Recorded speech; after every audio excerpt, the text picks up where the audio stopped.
cars travel outwards at this same speed, the speed of sound.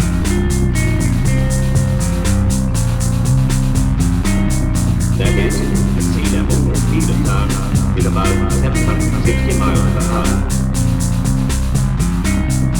The speed of sound. Welcome to the Speed of Sound podcast. I'm Allie Roeder, and joining me today, of course, is race car driver, DJ, music nerd, rad human, Brad Perez, and producer, writer, motorsports historian, and bassist for alt-rock band Cloakroom, Bobby Marcos. Speed of Sound, Misfit Toys. That's right. Yeah. What are we doing, guys? What's going on? How are you guys? Good. I'm all over the place. I feel stable. Brad doesn't seem so stable. I am the least stable. I am in Waco, Texas right now. Waco? Hey. Yeah. And my computer is on my lap. And I am in a makeshift studio. Honestly, love the studio vibe. This is great. It's a change. It's like the guitars and everything. I'm loving it. Yeah, all that to have this microphone that is not functioning and this interface, which is also not functioning. So it looks good. It does. It's good that it's very official. It's good that it looks very official, you know.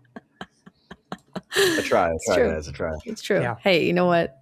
This is a week we're learning, the journey of grit. We're getting stronger.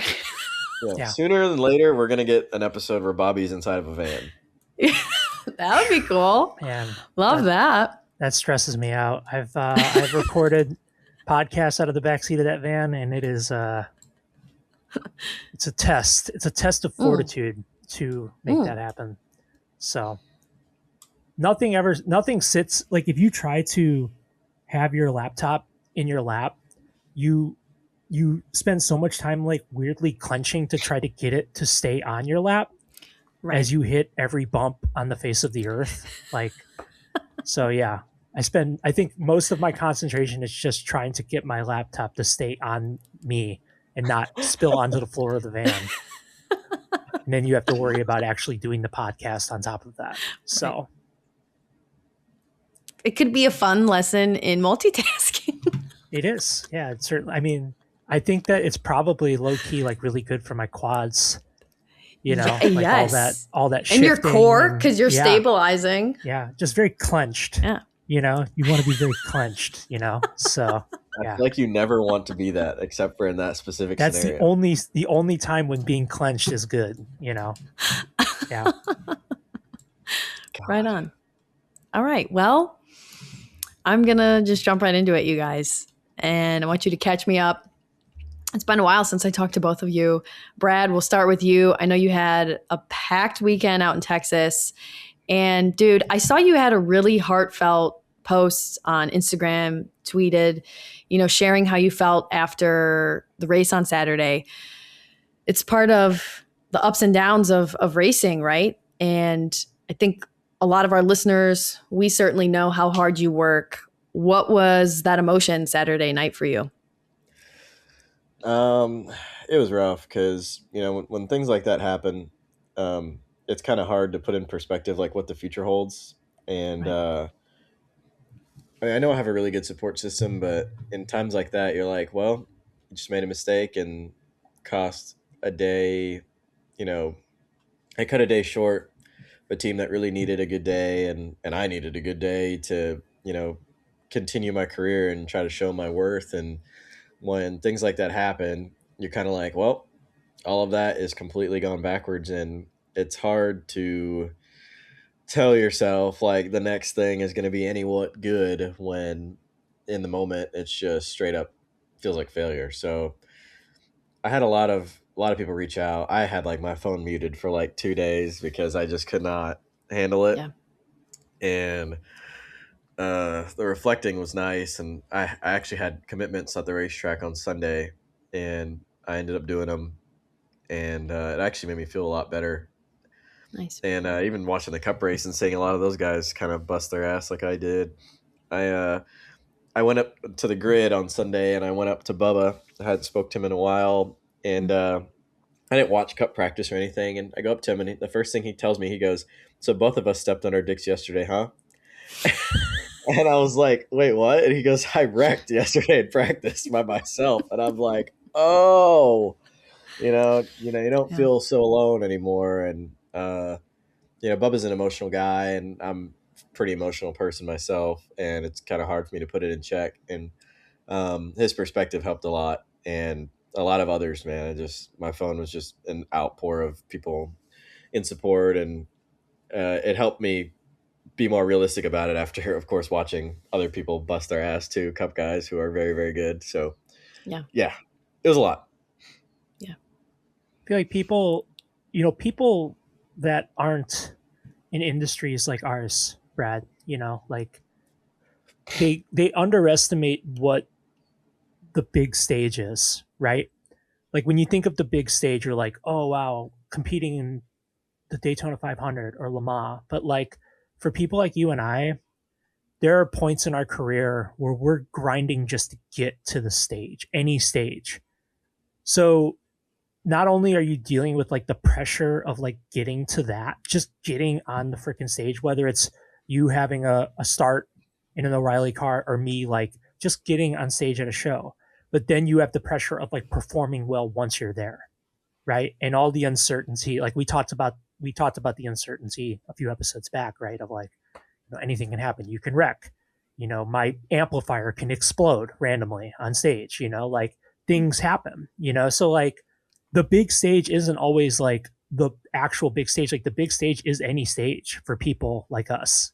So like I really felt for you in that moment. Like I've had those shows, man. Like I have like, and I didn't want to just add into the landslide of like your inbox and just be like, sucks, man. But like, I did want to say to you, like, I really felt for you in that moment, just because it's like, I get like, until you've been in that where you're like, damn, I really needed that. I really needed that show. I really needed that race. I really needed that. Like, you don't know how low that low is, but ultimately, like, for people like us, we're measured in how we bounce back, right? On the other end of it. So for you to go to the track Sunday and still work hard, I mean, that's just a testament of your character. So people are going to remember you for that in the garage. Like the actual people that like matter in your life, they'll remember you for that. They're not going to just be like, oh yeah, the dude that crashed at Texas. Like they're gonna be like, no, that dude, he still showed up.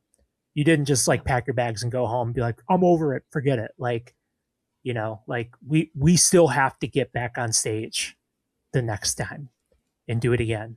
Whether or not like we're still dealing with the collateral emotional damage of that, like we still have to get up and do it again. That's the want in us, right? The perseverance in us, So I was bummed for you, but at the same time, I'm like, yeah, he's got this, dude. Like it sucks right now, but you're gonna be back at it. I know you are, and you'll move past this. Like there, this will just be a funny thing at one point in your life,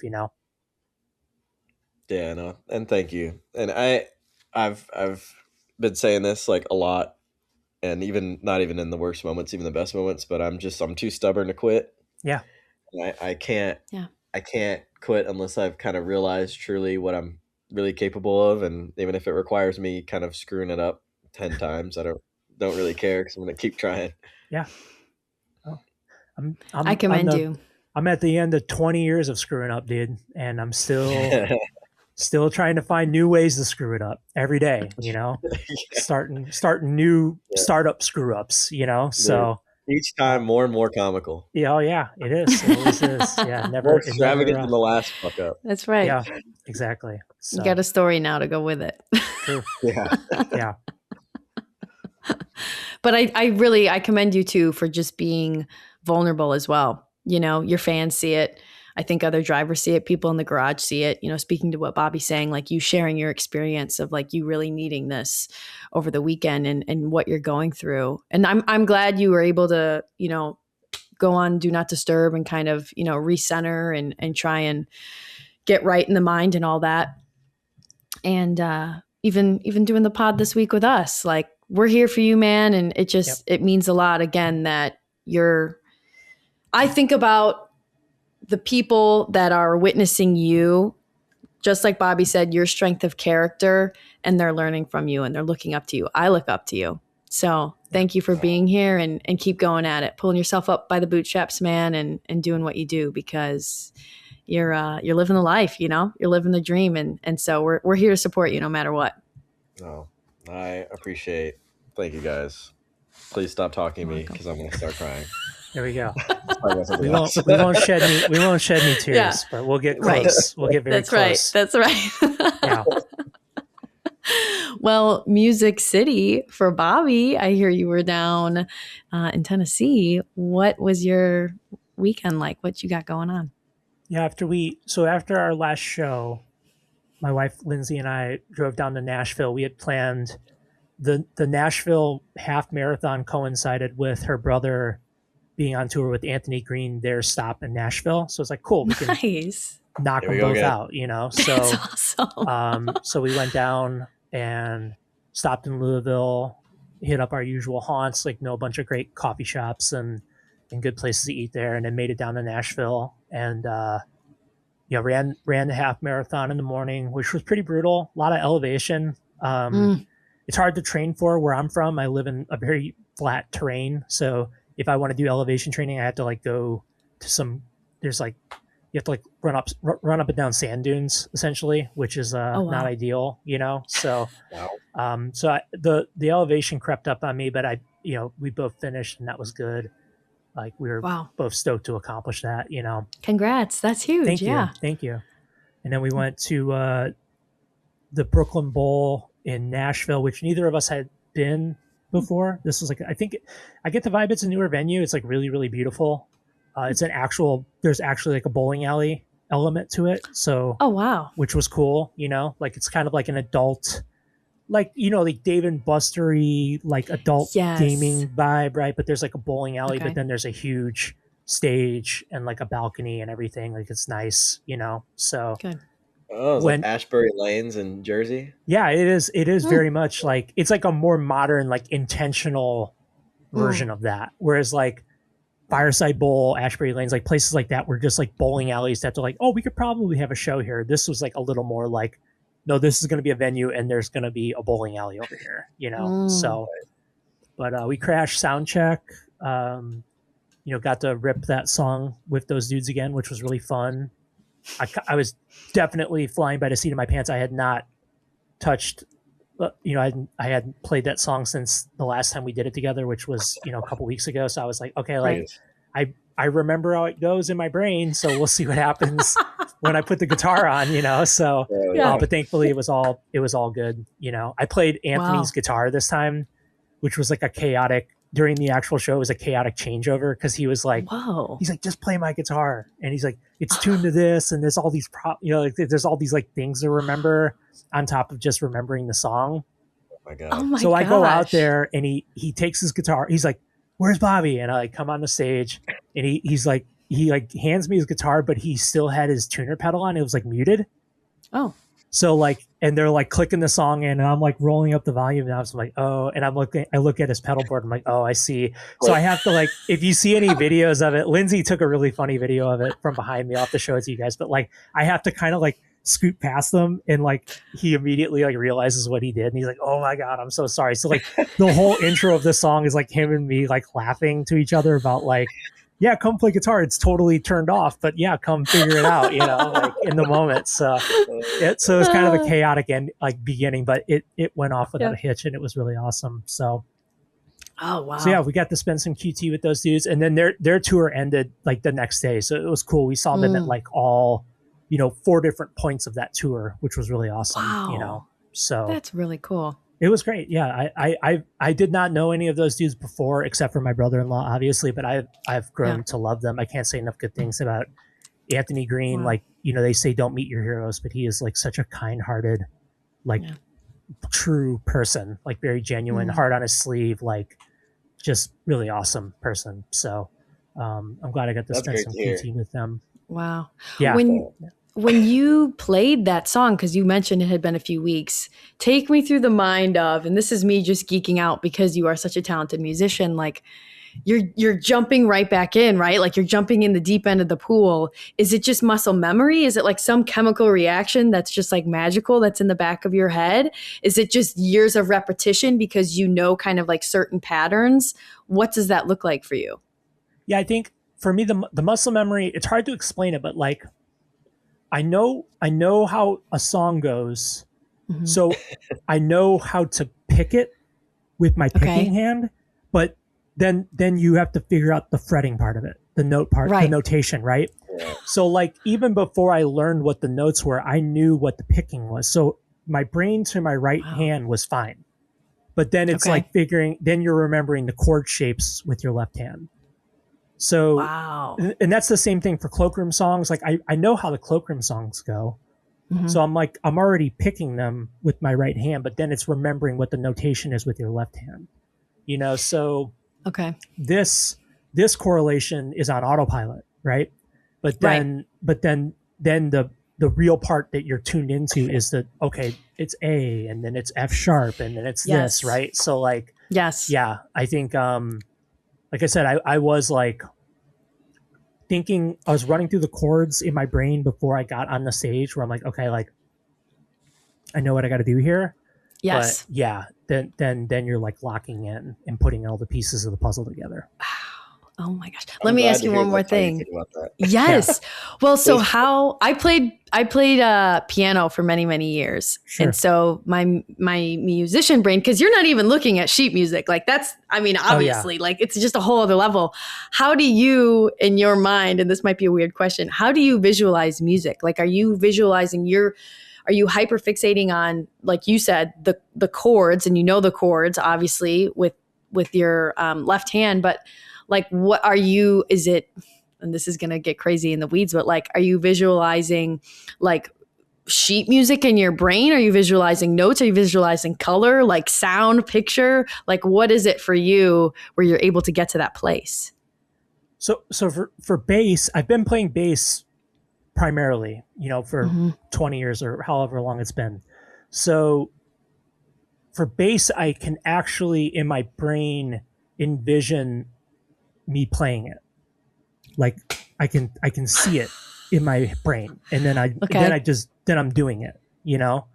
Yeah. But with guitar, I'm still like, I feel like I'm still learning guitar, even though I've been playing guitar for like 10 years of that. Like I'm still learning the chords and like learning what that means. So there is a little more like intention there where it's like, okay, it's an E. This is what an E chord is, or it's an F sharp. This is what an F sharp chord is. So like, there's like an extra step, you know, involved. But with bass, like, yeah, when it comes to like, you know, if Cloakroom's going to play a show and we haven't practiced, I'm in my brain like, yeah, I know how to play that song. Like I can see myself playing it. So then you just go and you play it. But there's no, I'm not classically trained at all. Like I have no classical training. Oh, wow. I know roughly some music theory. Like I know how scales work, and I know roughly how like some chords work and stuff like that. Like the theory behind it, but like I can't read sheet music to save my life.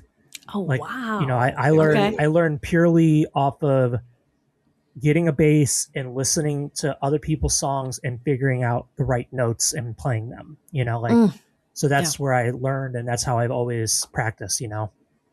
That's literally me. That's awesome. For me, I learn a song by like, I am watching you play it, I hear it, and then I'm going to try to match it. That's it. Like, I don't. Yeah, watching another person play is super helpful for me too, because I'm kind of like, if I'm writing a song with somebody, you know, I'm usually watching like where they're at on the fretboard, you know, and I'm like, okay, like, you know, I kind of see where you're at, and I kind of see what you're doing. Or like if I'm learning a chord or something, I'm like watching, I'm like, okay, like I saw what he did with his pinky there, like that's how he got into it, like, you know. So there's just like various things. I will say I just started jamming with this new outfit. And the guitar player, my friend Trevor DeBaugh, he plays in the band called Pelican, and his guitar is tuned super, super low, like to drop B. So for my bass, like I would have to go get my bass set up, the bridge set up on it for it to be able to sustain that tuning, like because it's 2 steps lower than you normally would play in. So I'm playing a half step ahead of him. So as far as the what he's doing on the fretboard note number, any correlation. Like a whole thing lower or higher. I'm purely flying off of sonic, off of what I'm Right. hearing. I'm Okay. like, oh, that's the right note. I can hear that's the right note, but there's no like, he might as well be playing like a trumpet. There's no correlation whatsoever between our two instruments, you know? And he's like, I'm at a 3 on this. I'm like, cool. That doesn't mean anything. Like, I don't know. You know, bro, like, that's like a 6. Maybe. yeah, I'm like, we're two completely 3. different tunings. It's not even close, you know? So that's been a fun exercise for me after 20 something years of playing one way, to be like, this is purely off of like just hearing the parts and like trying to make sure there's no dissonance and making sure things line up, you know? I love hearing your process and kind of everything. So thank you for sharing that. I don't even know if we've ever asked you that, Bobby. If I didn't know that you were not classically trained, and Yeah, that's just fascinating. I love hearing about that. Purely off just playing in the basement, you know, obsessively. Oh man, so the ultimate. Yeah, That's awesome. That's really cool. No, when I used to produce music, I didn't even know how to like read the thing. I used to, before really? I even learned the keyboard, I would literally put the notes onto the thing, and I would know what is a chord and what is supposed to look like on the screen. I mean, I think that, you know, music theory is brilliant, and I think like now that I'm, you know, I wish I maybe would have learned classically, like how to play, right? Because I think there's a lot of useful when it comes to like there is composing and things like that, making arrangements and things, like there's a lot of really useful stuff to it. But then, you know, a lot of being a musician is like the doing. And I think musicians have a really bad habit of getting caught up in like technicalities of being like, oh, like this doesn't work or this doesn't work. Like sometimes you just have to like do it. Like sometimes you just have to like literally pick up a guitar and start picking on it, you know, like, or drums, start hitting some drums or something, you know, like that's just sometimes the best way is just to do it, you know? That's really good advice. It is. I was young when I started picking up piano, and when I was trained classically, as one might say, and you know, was learning how to read sheet music and all that, and it helped me so much in school. Yeah. And yet, then I found myself, you know, like I would have homework for piano, and then I would do my own thing. And it was like this whole creative kind of buzz just was really sparked. So I was kind of like a weird anomaly, but I know exactly what you're talking about with kind of that dichotomy there. So, oh God, that's so fascinating. I love talking about it. Very cool. All right. Well, I am kind of taking it upon myself, and I'll make this one kind of quick, but when we meet and when we record, I've been really into documentaries lately. And for those who don't know, I went to film school. I'm a total film nerd. And so I finally watched Lilith Fair on Hulu and Disney Plus. You guys, do not walk, run and go catch this documentary. It's just incredible. I literally have goosebumps right now talking about it. Sarah McLachlan's just groundbreaking documentary, but also music festival. And this was in the 90s. And it was this tour of women musicians on the road, and just the way in which it broke through the industry and the skepticism of media at that time. It was shattering. It was shattering glass ceilings. And I do not think it is nearly talked about enough. I am going to tell everyone I know about it and shout it from the rooftops, because seriously, like it's amazing. Have either of you heard of it? Yeah. You're the one that told me about it, actually, like I think last week. did. And I did some research and I was like, man, this freaking show was stacked. Yeah. Yeah. Yeah. I mean, The lineup was insane. I missed it. I think, Allie, before we recorded, I was telling you, like, my wife was like a huge Sarah McLachlan fan. So she was young, like she would have been young when this was happening, right? But like it was on her radar and she knew about it and she wanted to go like so bad. So like, yeah, it was a huge deal, you know? I mean, like and the ripple effect of influence it had on the subsequent generations of musicians. I mean, like, you know, look at, you know, females are running the music industry today. You know, they're dominating everything. Like they're huge. Like the biggest artist in the world, Taylor Swift, is, you know what I mean? Like, so I think that like people like Sarah McLachlan kind of took those first steps so that like musicians today can be running, you know? It opened up so many doors, and to see what I was so captivated by too was how polarizing at the time it was. And just to get a feeling on that. Like I just had no idea. I had no idea. And the way in which the women were supporting each other and the audience that they were reaching of all ages and diversity and it was just awesome. So go check it out. Dude, I thought about, like, after you telling me it, I was like, man, if they ran that festival back right now, Yes. the depth that the lineup would have surpasses even like the most stacked version of that lineup that they ever had in their like whatever 4 or 5 year run. Yeah. Like right now, even like the lowest artist on that list of like current times would be amazing. Like, Oh, I know it.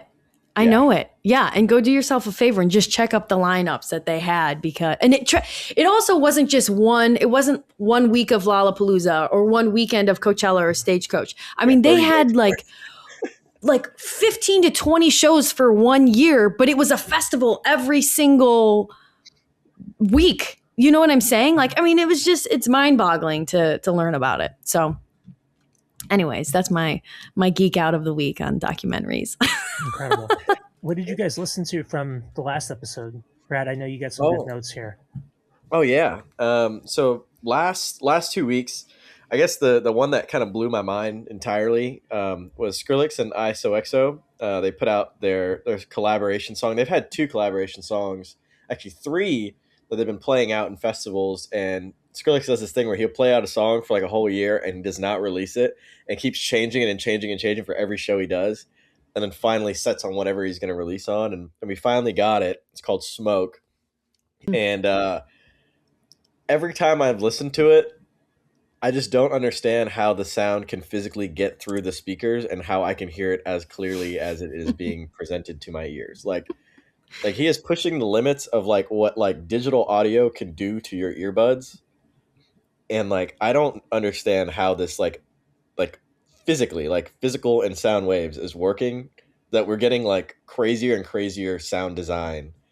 And like the way that it hits from whatever that ends up in that master channel to whatever I'm hearing, because it's just astonishing. I feel like I don't even know what music is going to sound like from like a mix down standpoint in like 10 years if we're getting what we have right now.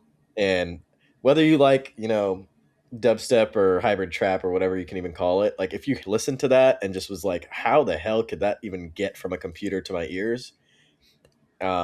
Very crazy. And Skrillex is the type of person that will push the limits of signal, as far as it can go. So big up to that one. I listened to the Failure album. I know we were all in on the Failure album. I loved it.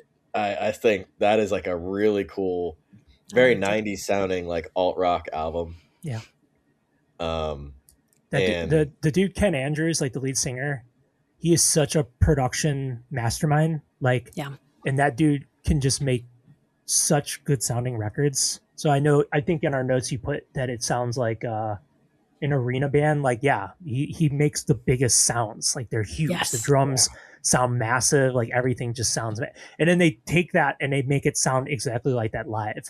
Like they sound insane live. Like everything is like to a T. So they're just they know way too much stuff. Like they have like the production brain that would work on like a Taylor Swift record, but they're taking that and they're making like alternative rock music with it instead. Yeah. And that confused me because I was not aware of like how big of a band Failure was like at all. Like, we had our conversation about it and like I was putting 2 and 2 together and I'm looking at the tour dates and I'm like, they're playing at the Masquerade. They're playing like these mid-sized venues and I'm like, what? Like, how is this not a more popular band? They're just like criminally underknown. Like they just like they were at the tail end of like the one hit wonder era. So like them and Hum, right? Like Hum had Stars, Failure had Stuck on You, but that was like the end of like bands getting ultra famous off just one song. That was when it kind of morphed into what we have today, where it's less like radio rock and there's less like MTVs, there's less major outlets to like propel bands into like massive stardom. They were kind of like lost in the shuffle of the post grunge movement. You know what I mean? Yeah. Whatever happened to MTV? It just went away, went to the wayside. It's perplexing. Yeah. I mean, they stopped. This can be an entire episode. How do we not have anything that is an equivalent to that nowadays? That's we got crazy to me now that I really think about that. Instagram? We should definitely put a pin in this for next episode because we should definitely dissect that. That's the thing I ponder myself. And Brad's right. That could be a whole episode in itself. It's pretty, there's a lot of contributing factors to it for sure. Oh my God. You know, I like this. I want to do a deep dive into the history of this, you guys. To be continued. To be continued. It's coming. Tune in next episode for that. Loud and continued. Screaming, actually. Yeah. Oh. I guess the last little bit I had here was Citizen, which is top 5 favorite bands in my entire life. Shout out Run for Cover Records again. Putting out an album. They have a single called Halcyon Blues, and it is just about as Citizen as you can think. They change every album, but they still have that kind of like grungy sounding, sometimes post-hardcore, sometimes Midwesty, sometimes like radio rocky. And I don't think this is a real sure like bet on like what the album's going to sound like because everything always just sounds different per single for them. And they announced a big tour, and very, very excited to go see it. And I think Anxious is opening, a band that I really love. They opened for the Wonder Years a couple times. I think on their last tour as well. And then Turnover did not announce a song yet, but they announced that they are releasing an album, and they are touring with Narrowhead, a band that I really love. And they're going to these really weird venues. If you look at the tour poster, all of these venues are weird. Yeah. They're not your cut and dry regular venues. Like they're playing like food halls, gardens, botanical gardens. They're playing like these like very avant-garde venues. Just take a look at it. Go through Google on your way out. 2 things, Brad. 1, did you happen to notice who is the drummer of Citizen now? No. He's a drummer from Title Fight. One of the Russins? Yeah, Ben. No way. I don't know. I know he had been playing with them, but I don't know if I pleading ignorance here. He might have very well been on the last record, but he was like definitely in all the promo pictures for this one. And like is definitely seemingly like wrote the record with them and recorded with them, which is awesome, you know. Oh, now I'm extra excited. Wow, I did that's not big even news. Yeah. And then 2, I know he was touring with them. Yeah, exactly. But I think he's like fully in the band now, you know. So and then I feel like I have a little insider baseball on that Turnover record. I don't want to give too much away. But please, sir. I want some more. I heard some of this in its inception because we happen to share little personnel behind the scenes, you know. We happen to share the mastermind of Zach Montez. Zach Montez, who produces and engineers all the Cloakroom records, is now Turnovers. He's been their front of house guy on tour with them for a few years now, but I think I don't want to give too much away. I don't think it's out in the news yet, but he played an integral part in this new Turnover record, and I heard some bits and pieces, and I was like, dang, it's going to throw people for sure. But they've made a career out of that, right? Like they just keep throwing people. So it won't be shocking in that regard, but it will still be shocking, but it's great. I think everyone is going to be in for a real treat with that one. So yeah, they always do a freaking 180. Yeah, they always do it. Every single record they release is like an entire 180 of the last one. And like, I just don't know what to expect, but I know it's going to be somewhat dreamy. That's the only thing that they're continuously doing. I should just call Zach on speakerphone right now. We'll just put him on the spot. Dude, I'm gonna flip shit because I'm a huge Turnover fan. So that's it. Zach is a future guest of the Speed of Sound podcast. He's going to be an awesome person to bring on and pick his brain, his production brain. Like he is on such a hot streak right now of what he's been working on. He's been working with Whir. Obviously, he's done all the Cloakroom stuff. He's working with Turnover. He's just doing like all these mega records, and he's kind of like very much how Will Yip has carved out a voice as a producer.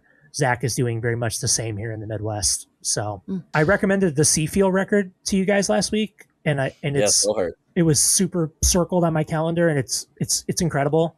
It's their first record since 2011, so they broke Boards of Canada's inactive streak, which is incredible, of radio silence, you know. So I think Board's last record was 2013, and theirs coming out this year. So this band's last record was 2011. So it's a long time not put out a record, but it's very transportive, this record. It's very sci-fi and dark feeling. and like I felt like I was in like the Matrix or something when I was listening to it. Like I was standing outside in Indiana, and when I put my headphones on, all of a sudden I was just transported into like the Ethernet, and it was super weird and bizarre. And you'll hear things on this record and you'll be like, oh, that's a human voice. Like weird, you know, like, okay, you know, like there's a lot of like really intense production, but it's incredible, like super vibey and awesome for fans of electronic music and like big bass drum and swellies and cool synthesizers and stuff. Like I highly recommend it. So give it a spin. Love it. I did listen to it. I was like, when I was prepping for today, I was like, all right, let me give this a run. And I was like, whoa, Bobby. Oh, yeah. It's vibey. What's going on, dog? Yeah. It's crazy. Transport is a great way to describe it. Yeah. But it is fun. Yeah. Or be like, if you're like with a buddy, be like, hey, I got something for you. It would be like kind of a cool experiment to be like, what do you think of this? You rock with it? You know what I mean? Don't crash your car. Don't put it on the car and crash your car. Maybe sit in the living room.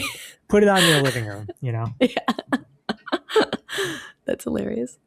All right. We got this Friday coming up, May 8th. What are we looking out for New Music Friday wise?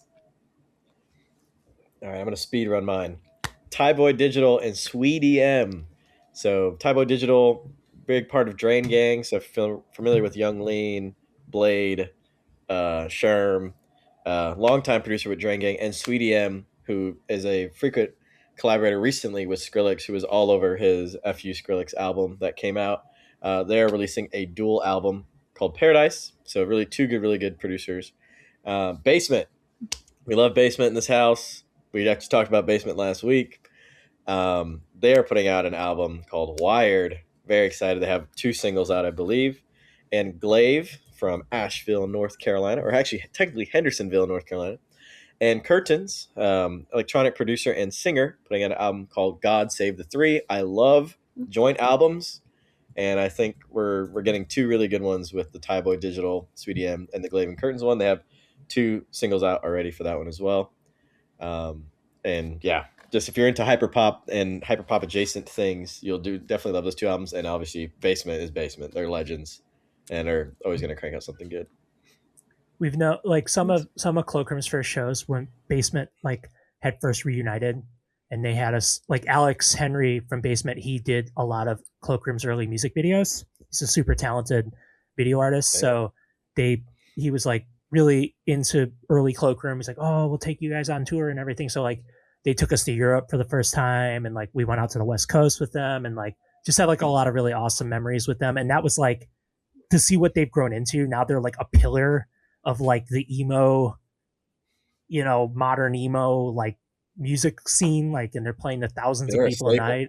It's incredible. Yeah. And I'm immensely proud of them. They're like super hardworking band, and like they go about things in the right way. So I'm happy to see them have all their success. So definitely I mirror Brad's recommendation. Definitely give them a spin. I'm sure it'll be a classic album already, you know. I had a few.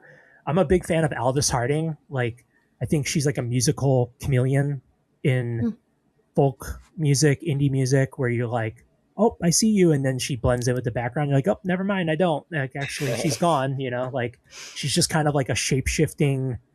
What she does with her voice is super bizarre. Like, she just writes really, really interesting kind of like pop, folk, indie music.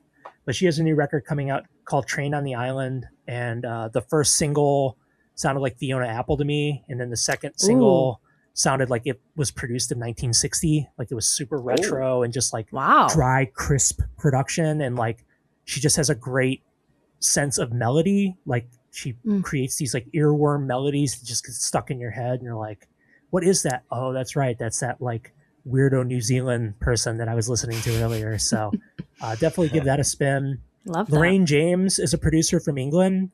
I know her actually from her other project, which is called Whatever the Weather, which is like an ambient project. And she put out one of my favorite records from last year, Whatever the Weather 2.